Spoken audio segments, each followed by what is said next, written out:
My next story has to do with drinking in Kamchatka, which happens a lot, and usually the drink is vodka. Although in the 1990s, there was also a lot of drinking of basically just spirits, miscellaneous wood grain alcohol that was usually imported from China.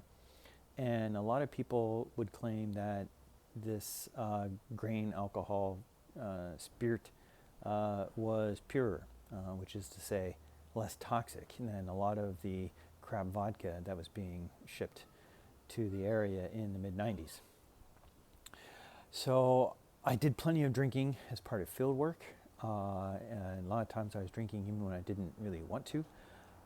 Sometimes I did enjoy drinking, particularly with friends. It's very sociable. I have colleagues who consistently never drink when they're in Kamchatka. They have a story about liver problems and not being able to and medical reasons, and this is no problem for them. They do spend most of their time, however, with elderly people, grannies, and those of that type. I was really interested in trying to get to know a broad section of people, particularly younger people, whether it was people my age, which is to say kind of mid-20s, or middle-aged folks, and even some children. Certainly not just the elderly grannies that were the typical ethnographic sources for Russian researchers in particular, and a lot of folklorists and ethnographers working in Siberia up until that time. So one time I was in the village of Paren, and I was drinking with the mayor and her family. She was hosting me. Her daughter and son-in-law had moved out of their one-room house that was built onto the side of another one-room house, and I was occupying that. So this young couple and their one child was spending most of their time at the summer fishing camp. This was August to early September. I was there. So I would eat most of my meals at the mayor's house. Sometimes I would cook for myself, but I would always take advantage of people's hospitality to join them for anything. And of course, I would always contribute food and sometimes just money and whatnot for these occasions. So soon after I'd been there, I'd been in the town for about 4 or 5 days already. So I was drinking with the mayor's husband, Volodya.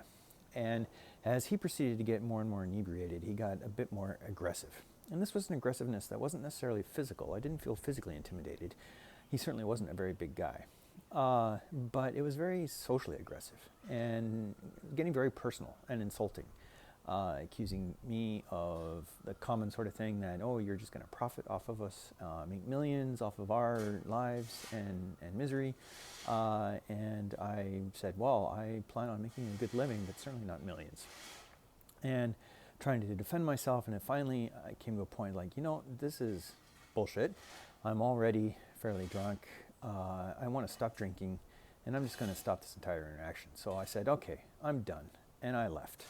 And I walked off. Then he came after me. Again, not physically aggressively, but socially very much so.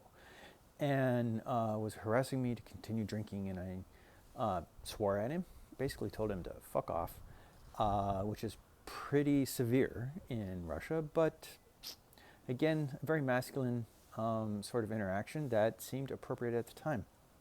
And I stomped off in an insulted huff and went for a walk around the edge of the village. And then he went away. The interesting thing about that episode is that the next day he said, Alex, you know when to stop drinking. You're a good guy.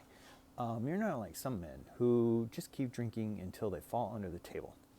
And it was at that point that I realized he had been testing me.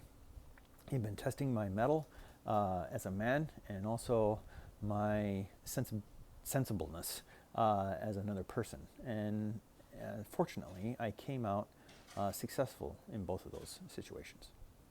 I should point out again that this is a very gendered interaction. My wife's experience of drinking was similar in many ways, except that she could always much more easily say, no, I've had enough, I want to stop.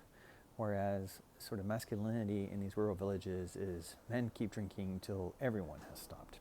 But I found through that interaction that that wasn't necessarily a hard and fast rule, that men could in fact say, no, I'm done drinking. And instead of being derided as unmasculine, would be later thought well of as a sensible fellow.